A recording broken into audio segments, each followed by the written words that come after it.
Hi Connley Clan fam! Today we are going to do a Q&A video. So these are questions that viewers have asked us over the last, I'd say, year and a half maybe, and I have compiled them all together and we are going to answer them.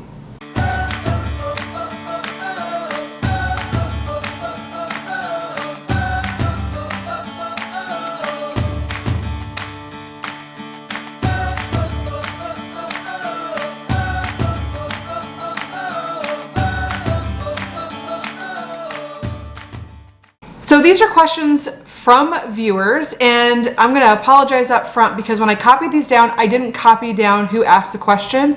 And I love usually calling you guys out and letting you know that we're seeing your comments and that we're listening to you. And I love just sometimes saying hi. So I apologize because I should have copied down who wrote these questions and I didn't. Right. But they are compiled over like a long period of time. So but I wanted to make sure that we at least got to them. You know, we at least answered these questions. So I'm going to put on my trusty glasses here because I can't see without them. The first question is, I would love to know how you deal with your own worries and feelings going through adoption. Now, I feel like with that one, we did not necessarily go into foster care wanting to adopt. Like, it was something I felt like it was on our hearts, like it was something that we went into it thinking maybe we could do that, but it was not the reason that we started fostering. Right. And when they asked us, like, would you be willing to adopt, we said yes. So they put us down initially as a home to foster and adopt. So if adoption became an option, then we would get those children. And that's actually what happened with Jade and Lily. Yeah, our very first placement. Yep. They had been in the system for a year. They'd been in the system for a year already, and they were looking for an adoptive home, so that way when they placed them, once they got to that point, they wouldn't have to move them again. They would already be in a home that was an adoptive home. Right. So sometimes, you know, people look at that foster to adopt in a negative way, and I think there's just a wrong perception of the word foster to adopt. It's nice to know if you want to do that, because it is good for them to be able to place those kids in an adoptive home like they did with Jade and Lily, so they don't have to move them again. The last thing you want to do is move these kids around. And if you're just a foster home and you have no intention of ever adopting any kids, then they would have to have moved them again. And so right, so they go, you know, a lot of times they go from foster care category, and in one court session, they become adoptable, and at that point they are starting to look for an adoptive home. So it definitely opens things up for you. And as far as worries go, like our own worries about going through adoption, like with Jade and Lily, we weren't thinking about adoption with them. Like, they just approached us and said, hey, would you be willing to adopt them? When it got to that point, and we're like, yeah. Now, I will say, though, that in Nebraska, they have something called family findings, and it's where they go out and they are trying to look for birth family. And they had been with us for a year at this point, and they did that, the family findings, after they had been in care for 2 years. And at that point, it was like, we would have been heartbroken to lose them, but they did find some family. Yeah, they did. They search, and it can be all the way across the United States. And if they find an aunt or an uncle, or and at that point we were very worried, because they had asked us about adopting them, and then they went out and did this. Well, yeah, and then you start thinking that way. Yeah, adoption. Yes. So part of the scary part, I think, is coming to terms with adopting them and having them forever. And knowing that until the judge hits the gavel down, you have no idea. They, you know, things come up. Yeah. Yep, that's right. Okay, so as far as dealing with our worries, I feel like we work on it together. We talk things through, you know, and we really pray about things, and I feel like that helps a lot, actually. Have you had any adoptions that have failed or fallen through and the child has gone back to birth family? So if you watched our story about like our third phase of foster care, which was our crazy story, and that was with our group that is now 6 kids, and they did. After 3 years, they went back to their birth family, or their birth mom. And that was hard. That was hard. It was harder than... I don't know. I think it's harder when you know that it really shouldn't be a reuniting type of situation with the kids. Yep. And we kind of knew before we had given notice and opted that route that they shouldn't be going back, and sure enough. So it was just heart-wrenching. Yes. And if you haven't seen that story, go back and watch it, because it was a crazy story. And yes, and it was heart-wrenching. And part of the reason, like you said, we knew that it wasn't in their best interests, but they were going back anyways. And I think that is what made it hard. Yeah. Did the kids pick their names? And yes, they did. Yeah. We asked for their input, and we all sat down and went through names together. And so they got the final say on what they wanted their name to be. We actually do have a video about that too. How does it feel when you lose the kids when fostering? So if you're just fostering them and you lose them, a lot of times, I mean, they would go back to their birth family. If you don't want them to move on, usually they don't. But now, I guess that's not always true, because you have like GALs, and you can have caseworkers that maybe don't like you or don't, I don't know, like your home.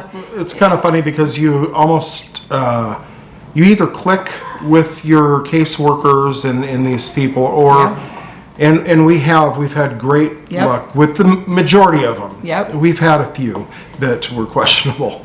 Yeah, but overall, I feel like we always just built very good relationships with them. We kept them updated every week on what was going on with the kids, and we just kind of became a part of the team. And I feel like that's the way it should be.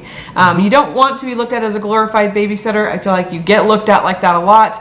But if you can make yourself important and part of that team, it works out for everybody's best interest that way. How have you been able to foster and adopt so many children?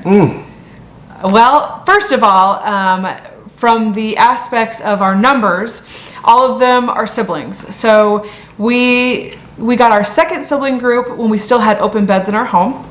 But then now, as far as taking in more kids, we can only take in birth siblings. So we are not allowed to foster and adopt any more children. Yeah, because of our numbers. Yep, because we have so many. Which is understandable. Yep. But they will allow us to take birth siblings because it keeps the siblings together. Keeps them together. That's right. And like in our case, we have relationships with both birth families. Yeah. We still see them. Sure. They send the kids things. So I feel like that's also in the kids' best interest. Yeah, and the numbers, you know, you don't start out fostering and going through the classes thinking that you're going to have, 15 kids adopted. And, you start out thinking, we'd be okay, maybe 2. Yeah. 1 or 2, know. And one thing leads to another, and you get involved, so and you either like it or you don't. I can't imagine not liking it, but it can be tough on some people, I think. And depending on the behaviors and what comes with the group or the kid. Yeah, behaviors can be hard to deal with. Yeah. How do you get kids in bed by 8 p.m.? So we have a routine that we follow every night. Now, our kids, we're fairly lax, and I feel like we've been way more lax now that we homeschool, but normally the kids have to start showering by 7, and we'll have all showers done by 8:30, so the older kids are showering later. We do the younger kids first. All the kids are in their bedrooms by a certain time, and we allow them to watch some TV before bed. Right. Now, I know not everybody agrees with that, but for us it works.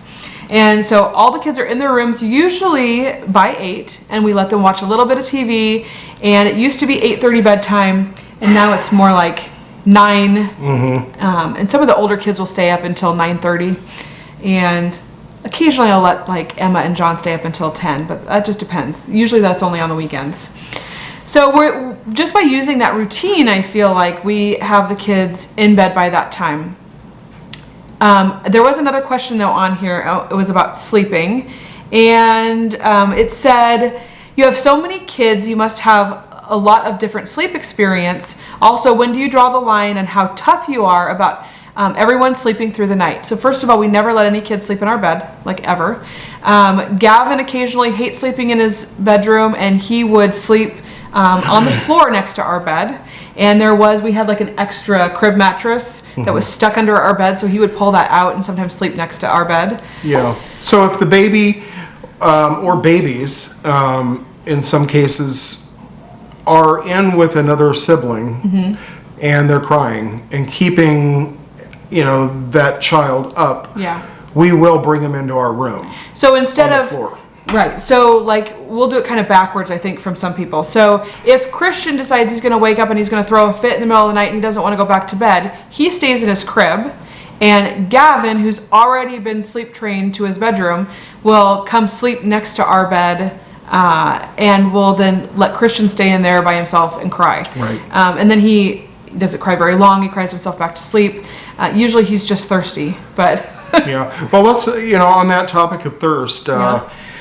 Really what is interesting, and I know all the parents out there realize that this happens, but the kids seem to really need a lot of water at night when they go to bed. Yes, they do. They literally come out 10 times each. Yeah, they do. And go to the fridge, and in our house, you either have to come upstairs out of the bedroom to the kitchen, or you come downstairs. So it's quite a process for them to come out of their room, walk down, and now all of a sudden it's the third time they've come down. Yeah. So don't think they go to bed at 8:30 or 9 and we never see them, because that's just not the case. No, they do come out of their rooms, yes, absolutely. And a lot of times though, when we do like a final call, like, okay, it's lights out, like we call it bed. Is it bedtime? Yes, it's time to go to sleep.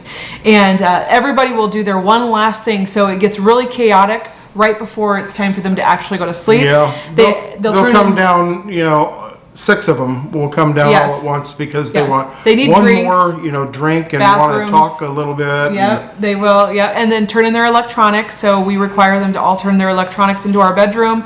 So then you get all the kids go into our bedroom to turn things in, and so yes. Yeah. Okay. Let's see here. How do you get one-on-one time with each child? Now, we don't. And we look at this, I think, a little differently. And there are people out there I know that look at this the same way we do. We think about it in terms of more like the little moments. So first of all, we do sometimes get one-on-one time with the kids. So like Emma and I sometimes watch TV together at night, or John will help Sean, like doing things outside, or if Sean runs to the store, sometimes he'll take 1 or 2 kids with him, or so don't think the kids never get one-on-one time with us. No, because they do. Yeah, when we go to the store, we're always, taking 1, maybe 2 of them. Yep. I usually make the run, so, and you get that chance to talk with those kids, and, Yes. We're very close with all the kids. I feel like that too. And when you really hammer it down, our one-on-one time is not regimented. It's just something that happens. That's true. We don't force it. It just happens. Yeah, that's a good way to put that.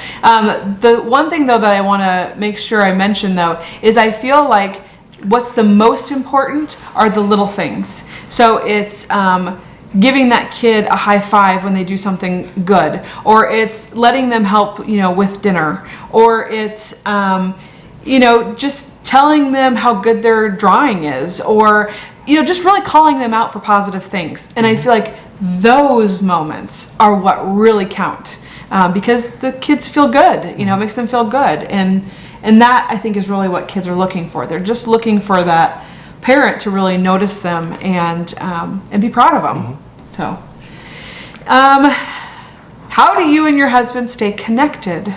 That's a good question. So actually, we do coffee runs a lot. Yeah, not every day, but No. we usually will take a ride in the morning after we get the kids settled with school and we take the little kids with us, but they're usually like looking around at the scenery and or the baby sleeping, and so we do take them with. Right.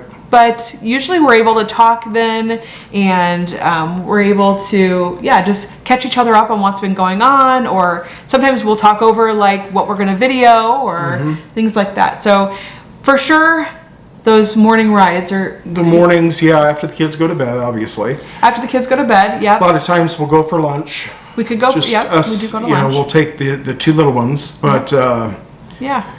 Or sometimes we'll make runs to the store. We'll run errands together, or Ryan and I we've always worked together since really the first month or two we started dating. I had an advertising business, and Raya, I think, was looking for a way out of my 8 to 5. 8 to 5, and I needed graphic design work, and it was just a perfect situation. It actually worked out great. So we have always kind of juggled work and personal life. So we don't really know, our relationship was built that way, so we don't really know any different. Right. We do not go to the movies once a week. No. We don't go, for a elegant dinner once a week. No. We try and do little things every day, kind of. Again, I feel like that's where, just like with the kids, it's more of the little things that count. Right.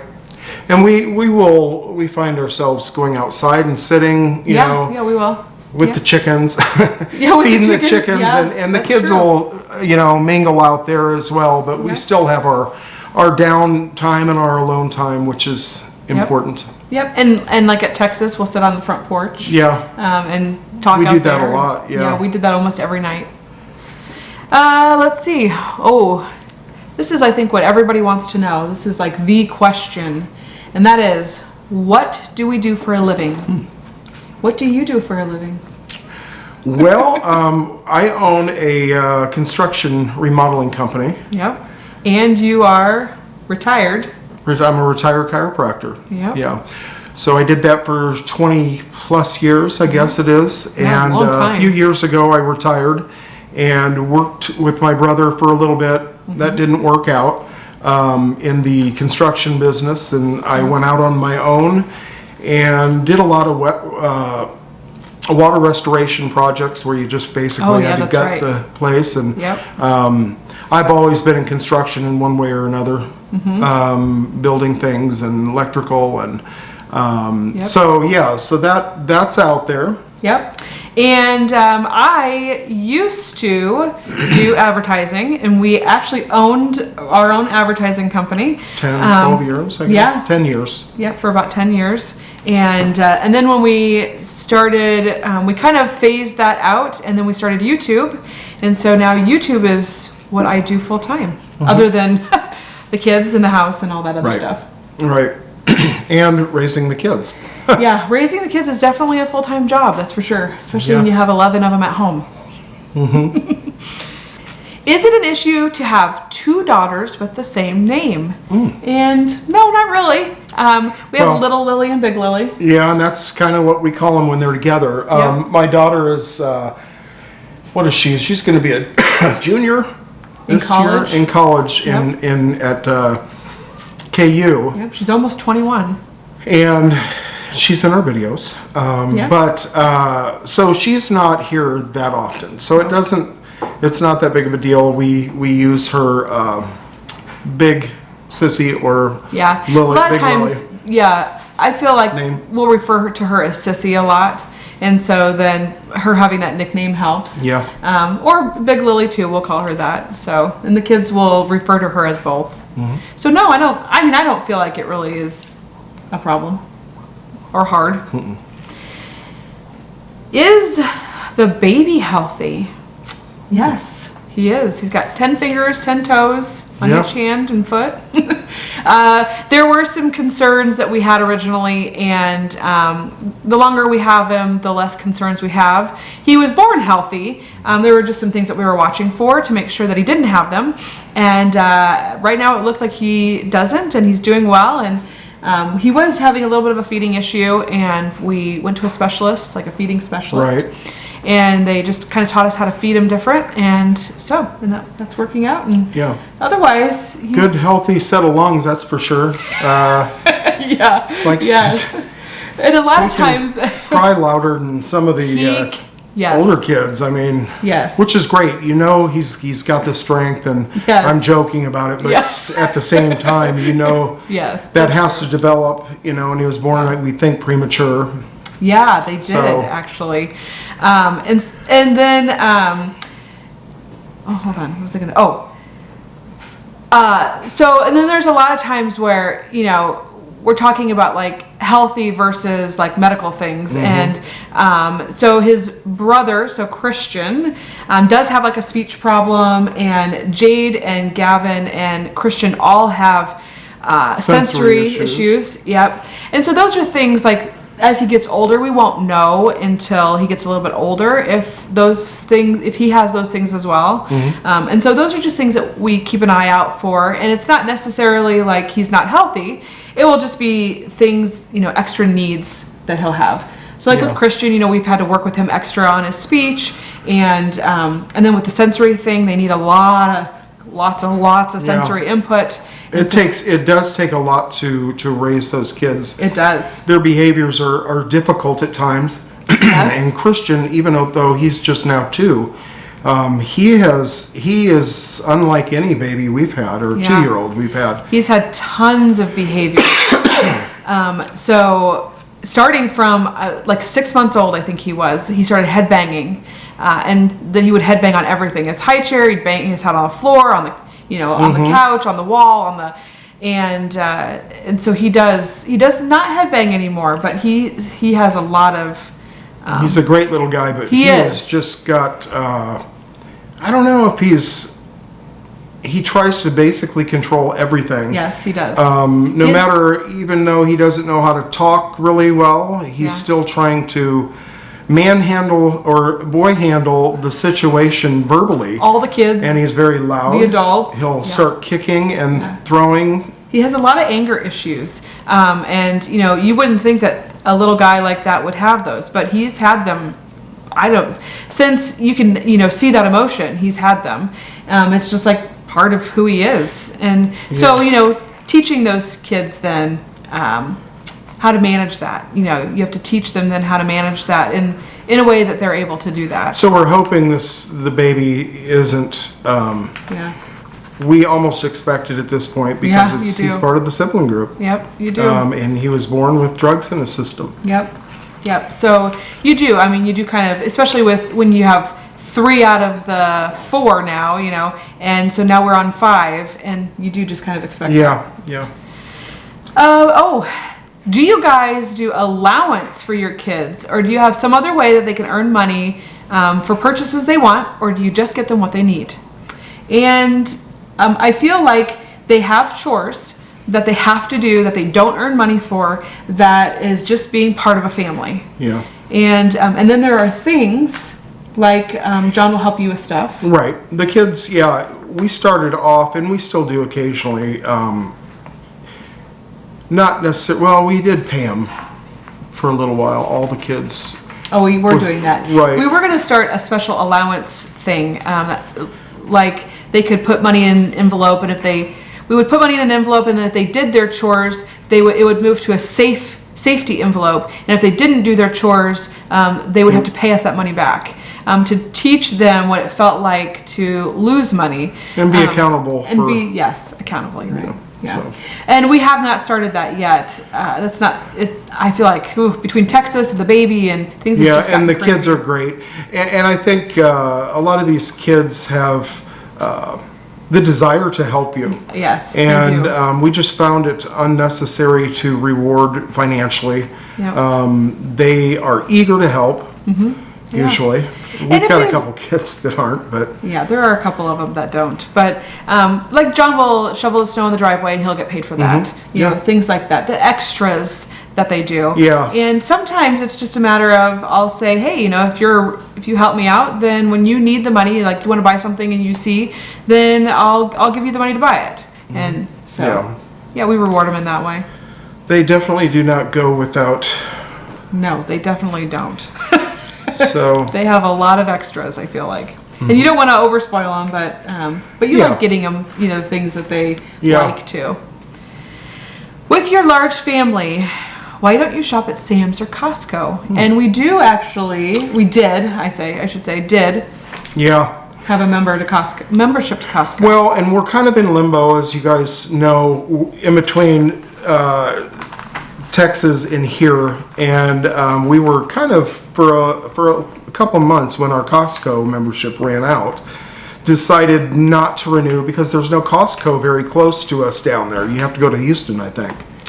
Yeah, I think it was Houston. Yeah, so, and I do think Sam's are closer, but there's a Sam's. Houston's about three and a half hours away. So that made no sense, especially the cost of gas. But that is, speaking of gas, that is the one thing that I'm missing, not having the Costco membership. Oh yeah, because their gas is good. Yeah. Yeah. And it's like 25 cents cheaper, and I have noticed the lines are just outrageous nowadays. At Costco? Yeah. Oh boy, I bet. I mean, there's usually a line. And now there is a parade going on every time I pass there. So people are taking advantage of the discounted gas for sure. We just aren't right now. Well, and we may get a Sam's membership because that is near the Aldi that is by us in Texas. But as far as shopping there and saving money, I had found originally that I could save more money at Aldi, buying from Aldi, and not buying in bulk. And that may not be the case anymore. I don't know how. I know all these prices have definitely gone up, but I don't know how much like Sam's and Costco have gone up. So that may still be true, but we just found that actually buying from Aldi was cheaper. So well, and I don't know if Costco has curbside pickup. I don't know. But that seems to be the last 2 years or so. That seems to be what we've gravitated toward, is just having them do the shopping. Yes. And we pick up. It makes it so much easier. Yeah, so, and, you know, you kind of have to go out of your way to go to those places. Yes. You know. Yep, that's true. Okay, last question. Do we have birth children of our own? And we do not. Sean has 2 biological, I have 1 biological, and then we have adopted 10 kids together. Almost 11. Soon to be 11, yeah. So our kids are just the children that we have adopted. Yeah. All right, if you guys have any other questions for us, we'll probably do another one of these in the future. So I will remember next time to copy down everybody's names. But if you have questions, comment down below, and we will see you guys in the next video. Bye. Bye.